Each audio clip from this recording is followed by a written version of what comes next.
আসসালামু আলাইকুম। আজকে আমরা মা মেয়ে মিলে রোজা রাখছি। গতকালকে আমি ছিলাম।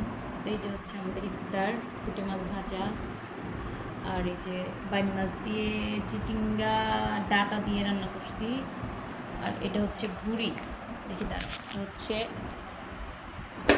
গরুর ঘুড়ি রান্না করছি। ফ্যানের বাতাসে ঠান্ডা হবে তাই ঢেকে রাখছি। এখানে পান্তা ভাত আছে, গরম ভাত আছে। গরম ভাত এখন আর কি বাড়ি নাই, পান্তা ভাত খাওয়ার জন্য আমরা পুঁটি মাছ ভাজছি। সারাদিন রোজা রেখে আমরা এখন ইফতার করব। আর এই যে দেখুন, আমার ভাই মাছ নিয়ে আসছে। আমি ইফতার করে এখন এই মাছগুলো কাটবো। ভাবা যায়? দেখি দাঁড়াও, এখানে এই যে দেখেন এত সুন্দর মাছ। দেখেন এই যে সবগুলো একটু আগে তাজা ছিল। এই যে এখানে এই যে এই মাছগুলো এখনও তাজা।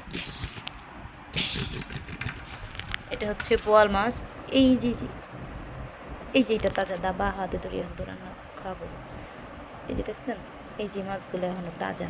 এই যে দেখছেন নরে, এই মাছগুলো এখনও তাজা। এই যে এই শালেও তাজা। এই যে দেখছেন, যে আবার এখানে ছোটো ছোটো বোয়াল মাছও আছে, আবার এই যে ভেটকি মাছ। আর এই যে হচ্ছে এই মাছগুলো এখন আমি কাটবো। ইফতারি করার পর এই মাছগুলো কাটবো, নামাজ আদায় করি। আমি বলছিলাম আজকে লাইভ হব, এখন আপনারা বলেন যে আমি কীভাবে লাইভ হব। এই মাছগুলো কাটার পর, সারাদিন রোজা রেখে এই মাছগুলো কাটার পর মানে আমি কি আর দাঁড়ায় থাকতে পারবো? আমি না শুয়ে থাকবো? তো মাছ দেখে আপনারা সুখে থাকেন, আজকে হ্যাপি থাকেন। আল্লাহ হাফিজ।